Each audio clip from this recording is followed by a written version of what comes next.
All right, today we're jumping into something big that's been shaking up the world of language education.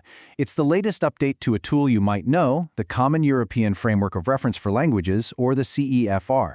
And let me tell you, this isn't just some minor tweak. It's a completely fresh way of thinking about what it means to learn and actually use a language in today's world. So let's kick things off with a question. Think about it. What's really the difference between just knowing a bunch of grammar rules and vocabulary and being able to actually use a language to get something done? To navigate a new city, to work with a team, to really connect with someone. That exact question is the beating heart of the CEFR's new vision.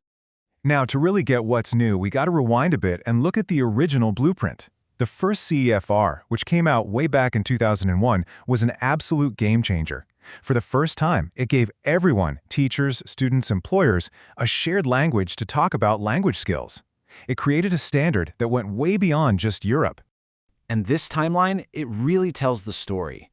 You've got 2001, when the A1 to C2 levels we all know and love were born.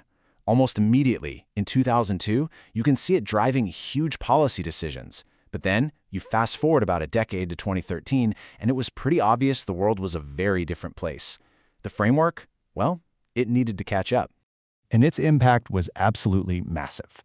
All of a sudden, there was this common roadmap everyone could follow.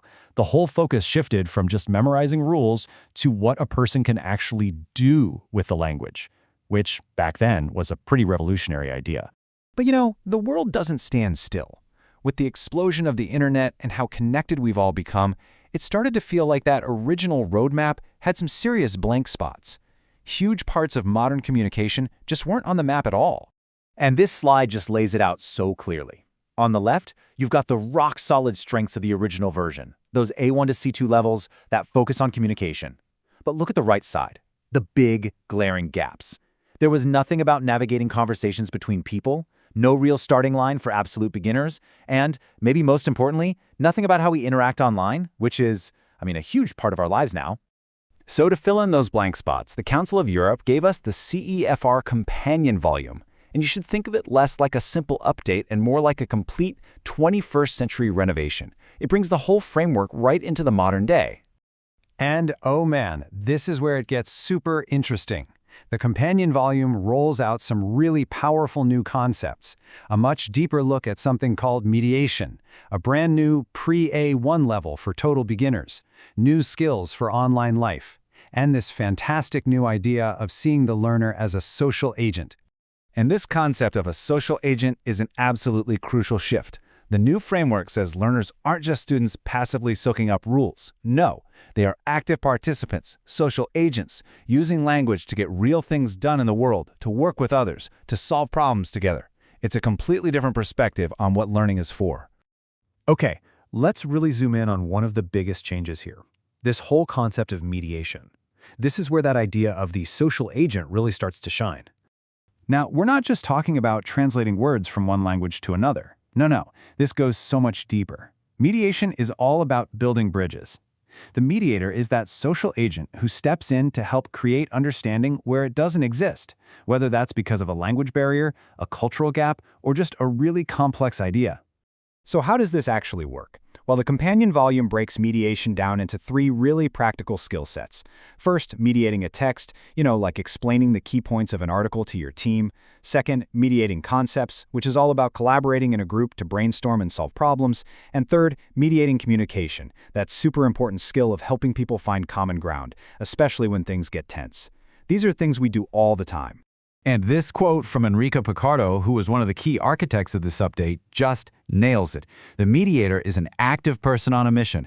And did you catch that word plurilingual? That's key. It means using all the language resources you have, maybe a little of this language, a little of that one, to get the job done. It's about being incredibly resourceful. Okay, so this all sounds great in theory, right? But what does it actually mean for the classroom? Well, these aren't just academic ideas. They are actively changing how we teach, how we learn, and even how we assess language skills right now. A huge piece of this puzzle is a new approach called learning-oriented assessment, or LOA for short. The whole idea is to connect everything, what you're doing personally, what you're doing in class, and what you're doing in the real world, so that any kind of assessment is actually helping you learn and grow, not just slapping a grade on you. And this diagram just shows it all so clearly. You can see these four worlds all overlapping. There's the personal world inside the learner's head, the educational world of the classroom, the assessment world, and of course, the social world where the language is actually used. The goal of LOA is to get all of these worlds talking to each other, creating this amazing feedback loop for learning. And speaking of practical improvements, the new pre-A1 level is a total game changer, especially for beginners. It finally provides a clear structure for those very first steps. For kids, or for learners who just need a little more time, it acknowledges their progress right from the start, which is so motivating. It even encourages that plurilingual mindset we talked about, valuing every little bit of language someone brings with them. And hey, this isn't just an idea floating around. It's happening right now. You can see on this chart from Cambridge how their official exams are already lined up with this new framework. That pre-A1 level isn't just a nice thought. It's an official, recognized part of the Cambridge English scale. That's huge. So picture a modern classroom. Teachers are grabbing tools we all know, like Moodle or interactive whiteboards, but they're using them in a new way. They're creating these amazing collaborative projects where students have to work together to mediate meaning, maybe with a partner class halfway across the world. That is what teaching social agents looks like. And all of this really brings us to one final big question, a question for every teacher, every learner, every school out there. The CEFR companion volume is challenging us to think, are we just creating students who are good at passing tests, or are we creating active social agents who can go out and use language to make a real difference in the world?